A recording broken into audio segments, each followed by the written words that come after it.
Hi Leo, I'm Jenny Fitterer and welcome to your January Tarotscope. I have a single card for you for the month of January.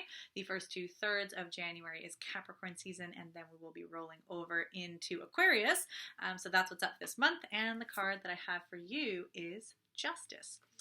Got a lot of major arcana this month, it seems. Okay, so here we go. Justice. This is what we have the card here. So we have this woman here. Sorry, it's a bit of glare. This naked woman. She's got this big locks of hair. Very Leo there.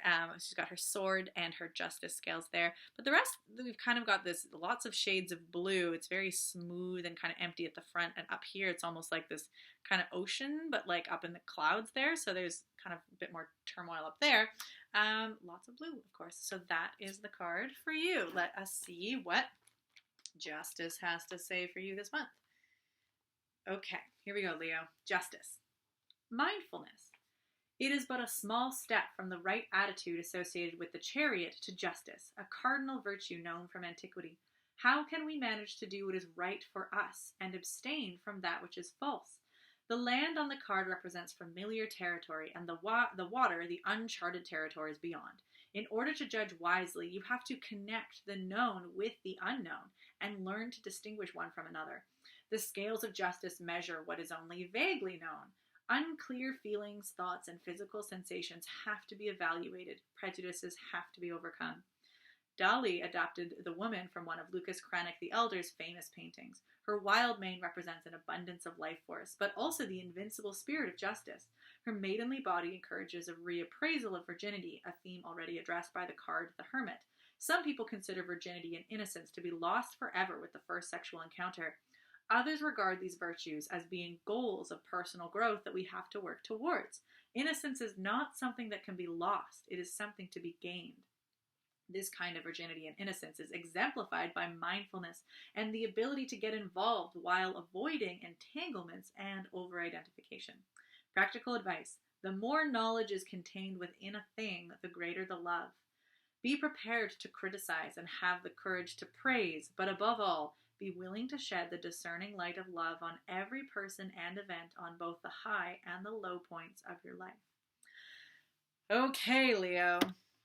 Justice. But really, this card is interesting because we think of justice as, and actually somebody else just got the judgment card. And so justice, we can often think of like, you know, the judge delivering the sentence, and justice is all about separating right from wrong and making that clear. It can often have that sense of punishment, which is often an idea associated with judgment. So judgment and justice are very much tied together, but this card is really not going with that element of justice very much. It's really talking about mindfulness and this interesting connection between the known and the unknown, and how we really, in order to judge wisely, we need to be able to balance the two. So if you're just judging based on that which you know, then you're limited. And your judgments will only be, or your sense of justice will only be limited to that which you know. But there's so much beyond that which you can know and experience. So how do you make discerning choices? You also have to be able to reach into the unknown and be able to balance that. So the sense of this justice scales, especially when we think of the justice system, it can be so much based on precedent, which is all about that which has already happened. It's all about what's already known. And so it's this idea of that I'm going to have to deliver judgment today based on only known territory, known of what's already happened. And things that are precedent setting is when you're actually allowing yourself to be interacting with the unknown and allowing that to come forward. So this justice scale, you have to get comfortable with the ambiguity of the fact that sometimes you have to make a judgment, or you have to, that you have to be able to be comfortable with ambiguity, unclear feelings, and weigh that in the balance as just as much with what you're comfortable with.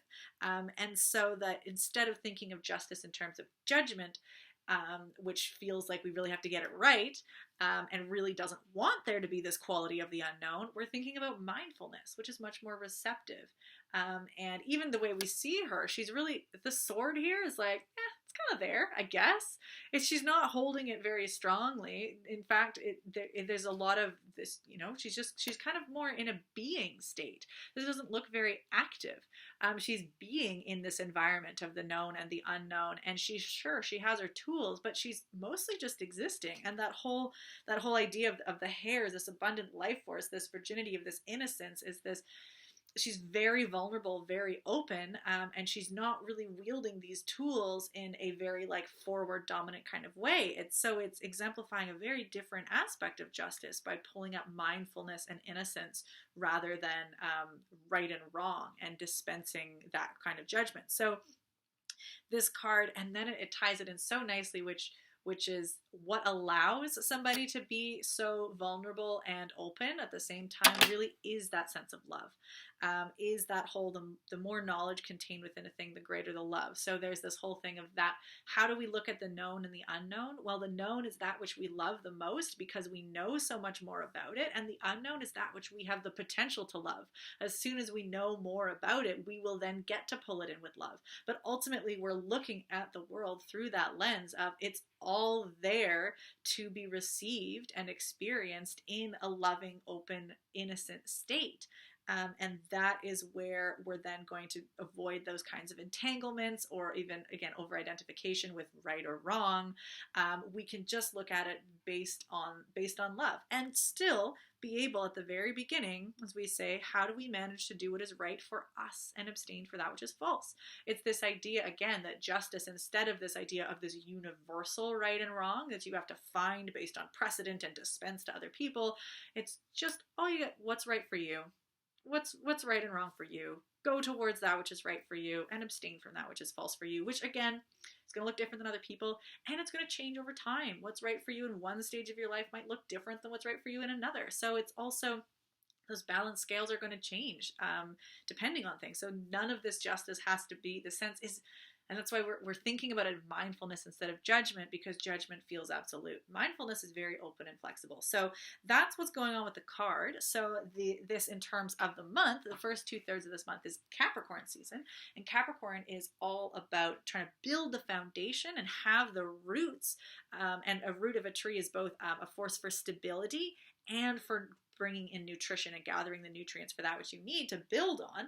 So it's building that foundation with which you will then be able to structure and add and work towards your goals kind of throughout the year. So we can often think of January, this new year, or Capricorn season as like the idea of working hard to the goal. And because Capricorn's mind is on the goal, we can think that we have to rush there. But really, Capricorn is not expecting to get there overnight, or at least a healthy Capricorn isn't, a burnt out one maybe, because Capricorn is still the stage of foundation. It's just the integrity of support, making sure that this is the foundation we need for where we're going, making sure there's no cracks, making sure we have the resources that we brought up from our roots so that we will be able to do the long haul. We'll be able to build this over time. It's not a sprint, it's a marathon, and Capricorn is that beginning preparation stage of the marathon, not the being out the gate and rushing into it the way resolutions can kind of have us feel, is that we have to be running right away. No.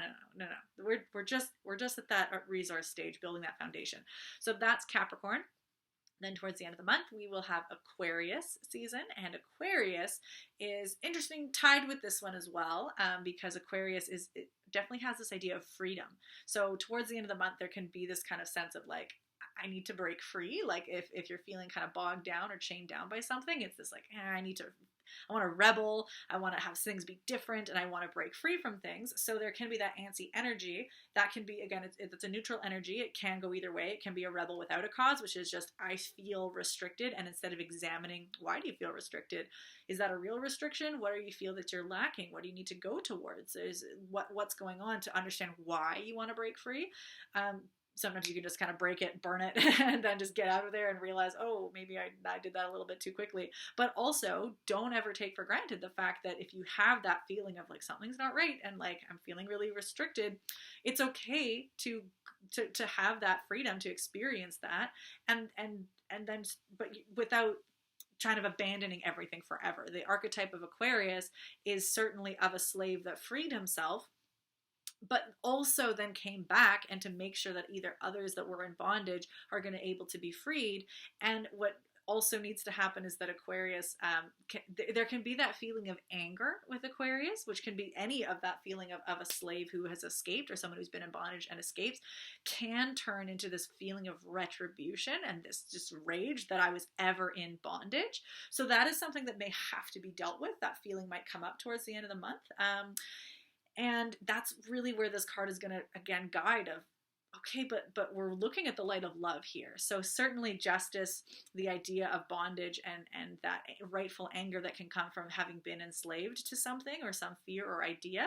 Um, but we do still want it. We want to balance that on the scale with love. So whatever that looks like, love can be that you escaped and showed love to yourself. Love can be that you actually just examined what made you feel like you were held back and understood the structure of that. Love can be turning around and going back into what made you feel uncomfortable to help others. Love can look like all kinds of different things. So that is, I'm just going to leave that with you this month. So those are these kinds of themes here, this balance, this known and the unknown, being mindful and compassionate and kind of loving towards that which you know and that which you don't know, building the foundation of what it is that you're looking for long term, and understanding that towards the end of the month there might be some kind of emotions coming up to do with that freedom or escape or anger or whatever that might be, that all needs to be kind of integrated into the picture as well. So that is what's up for you this January, Leo. So looks like lots going to be going on for you. Best of luck, and I will see you next month.